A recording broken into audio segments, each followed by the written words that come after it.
Halo semuanya, perkenalkan namaku Muhammad Faisal Akbar dengan NIM 231116210223. Oke, jadi pada video ini aku ingin menjelaskan mengenai bagaimana pemasangan fiber optik. Nah, mungkin bisa kita mulai saja. Yang pertama kita siapkan alat dan bahannya.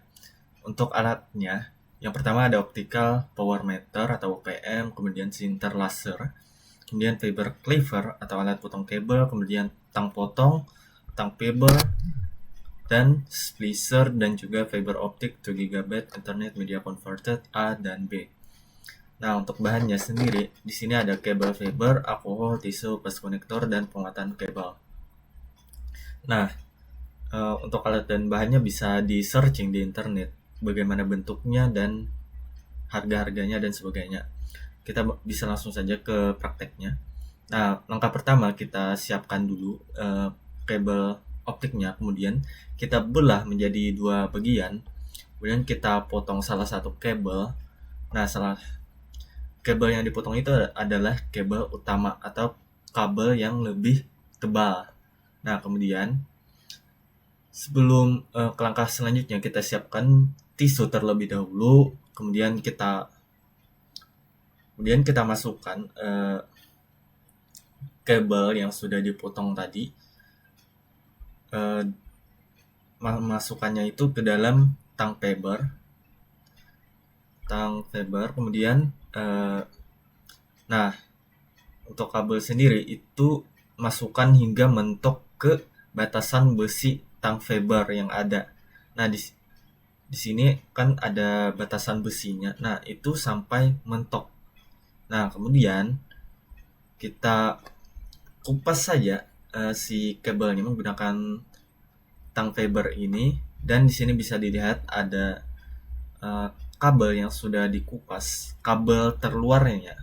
Nah, kemudian kita perlu mengupas si lapisan selanjutnya. Nah, jadi kabel ini masih ada lapisannya lagi, yaitu namanya pelapis cladding. Nah, kemudian kupas saja claddingnya menggunakan tang yang namanya itu adalah tang stripter.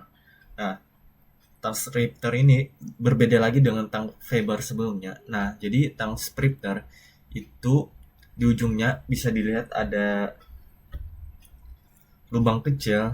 Nah, lubang kecil yang paling bawah, yang paling kecil, itu masukkan aja kabelnya, kemudian tinggal dikupas saja. Nah, kemudian bisa dilihat di sini, setelah pelapis keliling kupas, itu kita bisa melihat inti core-nya. Nah, inti core-nya sendiri itu adalah si kaca. Nah, kemudian kaca ini kan disebut dengan serat optik atau inti core-nya. Nah, kemudian kita ingin agar saat memasang fast connector itu ukuran panjangnya itu cukup. Nah, jadi kita gunakan namanya itu alat cleaver. Nah, alat cleaver ini alat khusus untuk memotong si inti core dari kabel optik ini. Nah, kemudian di sini bisa dilihat untuk pemasangannya sendiri, ini kan ada bekas kita memotong si kabelnya. Nah, si ujungnya itu kita masukkan ke sini. Di sini kan ada more ya. Nah, pasin aja di sini, baru kita tutup, lalu kita potong. Nah, kemudian setelah dipotong dan rata, kita bisa bersihkannya dengan tisu agar nanti si kualitas kacanya ini, kecerahannya itu lebih bagus. Nah, kenapa kita menggunakan cleaver? Karena seperti yang aku bilang tadi, serat optik ini kan rentan untuk patah. Nah, jadi kita itu perlu menggunakan alat. Nah, selain alat cleaver, kita juga membutuhkan si sarung tangan agar pecahannya ini tidak masuk ke tangan kita. Nah, pecahannya ini sangatlah berbahaya untuk kesehatan manusia, karena akan sangat sulit untuk dikeluarkan karena si kaca serat optik ini sangat-sangat kecil. Nah, kalau masuk ke tangan itu bisa masuk ke pembuluh darah. Nah, kemudian setelah kita bersihkan dengan tisu, sekarang kita masukkan intikor atau serat optiknya ke dalam lubang yang namanya itu pas konektor. Nah, sebelum kita setelah kita memasukkan si intikor ke dalam lubang pas konektor, itu kita mentukin aja sampai si intikornya ini melengkung sedikit. Nah, setelah itu baru kita kunci pas konektornya dari bawah, kemudian baru kita pasang si ujung birunya itu, ujung biru pas konektor. Setelah itu si pas konektor sudah tersambung dengan si kabel.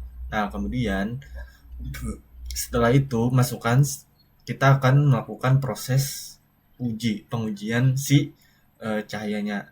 Nah, caranya itu dengan memasukkan si ujung pas konektor ke dalam center laser. Nah, nanti kalau si ujung kabelnya itu bercahaya, itu artinya si kabel ini akan lanjut ke tahap selanjutnya untuk memeriksa kualitas rendaman. Nah, kalau tidak bisa atau tidak menyala, itu kita perlu mengulangnya lagi ke langkah awal. Karena sudah ketahuan ya kalau si kabel ini tidak bisa digunakan. Nah, kemudian setelah itu, ujung pas konektor tadi kita masukkan ke ujung OPM. Kemudian ini bakal terlihat nih kualitas si rendaman OPM tersebut atau optical power meter. Nah, kabel yang baik itu rendamannya di min 10 dan yang paling buruk itu berada di angka min 40. Nah, kita bisa melihat kualitas rendamannya itu di tengah-tengah sini. Nah, kualitas rendaman itu adalah kualitas cahaya yang dipancarkan oleh si serat optiknya.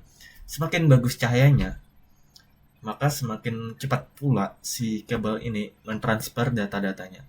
Nah, kemudian ada pula cara lain untuk menghubungkan si dua kabel.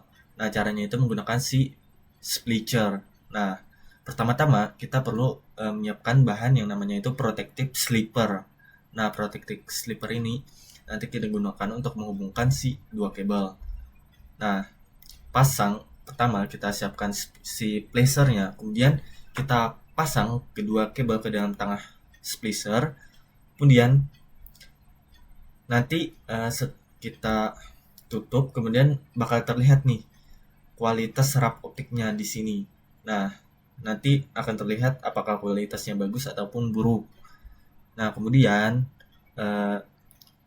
apabila kualitasnya baik, maka kita akan bisa lanjut ke tahap selanjutnya. Apabila belum, kita tidak bisa melanjutkan ke tahap selanjutnya. Nah, di sini masukkan kedua kabel ke dalam pemanas si splicer. Nah, pemanasnya itu ada di depan sini. Kita masukkan, tunggu hingga 30-60 detik. Nah, nanti si kabel ini bakal terhubung dengan kuat. Mungkin itu saja kalau dari saya mengenai penjelasan pemasangan fiber optik. Karena tidak ada praktik, jadi mohon maaf apabila ada kekurangan dalam penjelasannya. Terima kasih. Wassalamualaikum warahmatullahi wabarakatuh.